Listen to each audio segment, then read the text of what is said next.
ભાઈઓ અને બહેનો, ધર્મ કરમ ચેનલમાં આપનું સ્વાગત છે. આપણે અલગ અલગ ધાર્મિક વાતો સાંભળીએ છીએ, ત્યારે આ વખતે આપણે ચૈત્રી પૂનમની વાત કરીશું. ચૈત્રી પૂનમ છે એ 3 રીતે ઉજવાય છે અને એનું બધી પૂનમ કરતાં વધારે મહત્ત્વ છે. એ એટલા માટે કે આ પૂનમમાં હનુમાન જયંતી, નારાયણની પૂજા એટલે કે સત્યનારાયણની કથાનું ખૂબ મહત્ત્વ અને ચંદ્રદેવની પૂજાનું મહત્ત્વ. એટલે આપણે ત્રણેય વાત કરશું, ક્યારે શરૂ થાય છે, ક્યારે પૂર્ણ થાય છે અને આ પૂનમમાં શું કરીએ કે જેનાથી આપણા ઉપર ભગવાન પ્રસન્ન થાય.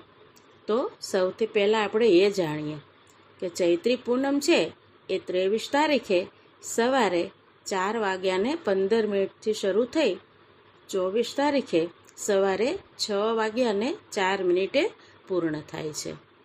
અને આ દિવસે શું કરીએ કે જેનાથી આપણને એનો ખૂબ જ લાભ મળે, આ વ્રતનો લાભ મળે.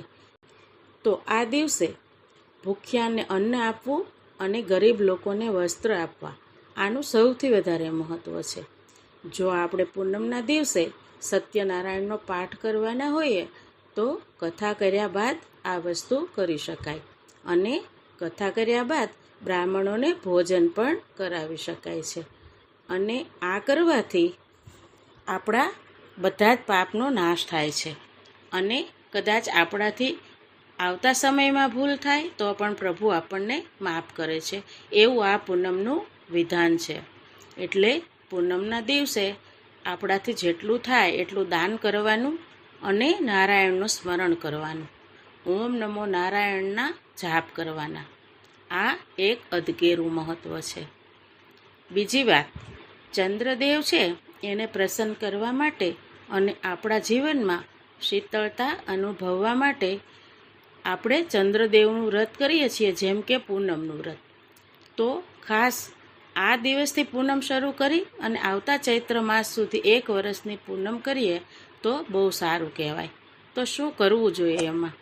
પૂનમના દિવસે સવારે વહેલા ઉઠી અને નદી, કૂવા કે વાવ એવું કોઈ જગ્યા હોય તો ત્યાં જઈને સ્નાન કરવું. અને એવી વ્યવસ્થા ન હોય તો આપણા ઘરે વહેલી સવારે સ્નાન કરી, સારા વસ્ત્ર પહેરી અને ભગવાન નારાયણની પૂજા કરવી.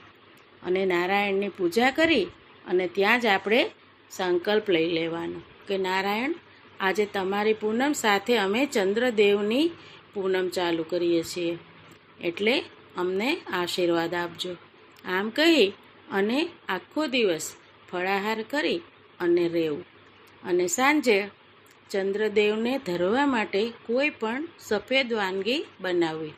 દૂધપાક છે, બાસુંદી છે, ખીર છે, કંઈ ના થાય તો આપણે બરફી મગાવવી.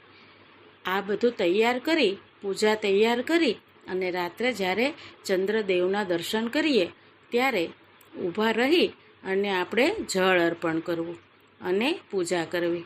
પછી આજે આપણે સફેદ ભોગ તૈયાર કર્યો હોય એ ચંદ્રદેવને પ્રાર્થના કરી અને ધરવો અને ખૂબ પ્રાર્થના કરવી, ચંદ્રદેવ અમારા જીવનમાં શીતળતા પ્રદાન કરજો, અમારી તકલીફ હરી લેજો.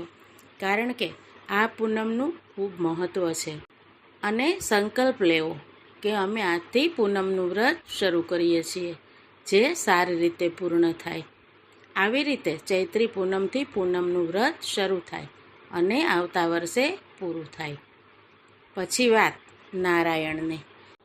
આ પૂનમે લક્ષ્મીનારાયણની પૂજાનું ખૂબ મહત્ત્વ છે. નારાયણ સાથે આપણે લક્ષ્મીજીને પણ વિનવવા. એટલે નારાયણની પૂજાની જે સામગ્રી લઈએ એની સાથે લક્ષ્મીજીને ધરવા માટે પણ સામગ્રી તૈયાર કરવી. આપણાથી જે બને તે કરવું. નારાયણ માટે બધી પીળી વસ્તુ પસંદ કરવી અને લક્ષ્મીજી માટે લાલ વસ્તુ. આપણાથી બધું ન થઈ શકે તો ભોગ ધરાવો હોય તો એ પીળો પસંદ કરવો, ન હોય તો ચણાની દાળ લેવી. માતા લક્ષ્મીજીને આપણે લાપસી કે ઘઉંની કોઈ પણ વાનગી બનાવી અને ધરી શકીએ. અને એ ન હોય તો ઘઉં અને ગોળ પણ 1 વાટકીમાં પ્રસાદ સ્વરૂપે ધરી શકાય છે. લાલ વસ્ત્ર, લાલ બંગડી અને જે કંઈ આપણે અર્પણ કરવું હોય તે માતાજીના શરણે રાખી શકીએ છીએ. આખો દિવસ આ પૂજા આપણે અલગ સ્થાપન ઉપર કરવાની અને સાંજ સુધી નારાયણ અને લક્ષ્મીજી આપણા ઘરે પધારે એવી રીતે આપણે એનું સ્થાપન કરવાનું. અને હા, આની સાથે જો સત્યનારાયણની કથા અથવા આપણા ઘરે સત્યનારાયણનો પાઠ થાય તો ખૂબ જ સારી વાત છે. સત્યનારાયણનો પાઠ કર્યા પછી ગરીબોને દાન કરવું એનું એક અદકેરું મહત્ત્વ છે. એમાં ખાસ કરીને અન્નદાનનું જ મહત્ત્વ છે અને બ્રાહ્મણ પણ જમાડી શકાય. અને રાત્રે આ બધું કર્યા પછી આપણે ભોજન ગ્રહણ કરવું. આનાથી વિષ્ણુ ભગવાન અને લક્ષ્મીજી ખૂબ પ્રસન્ન થાય છે. કહેવાય છે કે ગયેલા સમયમાં આપણાથી થયેલા બધા પાપોને ભગવાન માફ કરે છે અને આવતા સમયમાં કંઈ થાય એને પણ ભગવાન માફ કરે છે. એટલે આ પૂનમે સત્યનારાયણની કથાનું પણ ખૂબ મહત્ત્વ છે. આપણે બધા જાણીએ છીએ કે આ દિવસે નારાયણનું સત્યનારાયણ નામ કેમ પડ્યું, કે જ્યારે શિવજી માટે મસ્તક અને પગ શોધવા માટે પ્રભુએ નારાયણ અને બ્રહ્મદેવને કામ સોંપ્યું હતું, ત્યારે બ્રહ્મદેવે કેતકીના સહારો લઈ અને ખોટું બોલ્યા કે હા, મને મસ્તક મળી ગયું. અને નારાયણ છેક પાતાળ જઈ અને પાછા આવ્યા અને શિવજીને કહ્યું, પ્રભુ, મને ક્યાંય તમારા ચરણના દર્શન નથી થયા. ત્યારે મહાદેવે કહ્યું હતું કે નારાયણ, તમે સત્ય બોલ્યા, એટલે આજથી તમને હું એક નામ આપું છું, સત્યનારાયણ. અને આ દિવસથી નારાયણનું નામ સત્યનારાયણ પડ્યું અને એની કથાનું અને પાઠનું મહત્ત્વ વધ્યું. અને નારાયણે કહ્યું કે આ દિવસે મારો જે કોઈ પાઠ કરશે, સત્યનારાયણની કથા કરશે, એના ઉપર હું સદૈવ પ્રસન્ન રહીશ. આવી રીતે સત્યનારાયણની કથા અને નારાયણ લક્ષ્મીજીના પૂજનનું પણ ખૂબ મહત્ત્વ છે. હવે વાત હનુમાનજીની. તો આ દિવસે ચૈત્રી પૂનમના દિવસે ભગવાન હનુમાન દાદાનો જન્મ થયો હતો. આમ તો હનુમાન દાદા કહેવું યોગ્ય નથી, કારણ કે રામ ભક્ત હનુમાનનો આજે જન્મ થયો હતો. એટલે ચૈત્રી પૂનમે આખા દેશમાં હનુમાનજીનું ખૂબ પૂજા થાય છે અને ધામધૂમથી ચૈત્રી પૂનમ ઉજવવામાં આવે છે. સાથે બાળકોને ભોજન કરાવવામાં આવે છે અને લોકો આમાં પણ અન્નદાન કરે છે. અને ખાસ ચૂરમાના લાડુનો થાળ ધરાય છે ભગવાનને. અને અલગ અલગ જગ્યાએ ખૂબ સેવા પૂજા અને આરતી થાય છે. અને નાના નાના સ્થળોએ દરેક જગ્યાએ આખો દિવસ પ્રસાદ પણ વહેંચવામાં આવે છે. આવી રીતે હનુમાન જયંતિ પણ ચૈત્રી પૂનમના દિવસે જ ઉજવવામાં આવે છે. અને હા, એક માન્યતા અનુસાર એ વાત પણ છે કે વ્રજમાં આપણે જોઈએ તો ભગવાન કૃષ્ણએ ચૈત્રી પૂનમના દિવસે આખી રાત હજારો ગોપીઓ સાથે મહારાસ કર્યો હતો. એક એક ગોપી સાથે પોતાના સ્વરૂપને રાખી અને જે રાસ રચ્યો હતો એ ચૈત્રી પૂનમનો હતો. અને આજે ત્યાં આ પૂનમે મહારાસને યાદ કરી અને ઉજવવામાં આવે છે.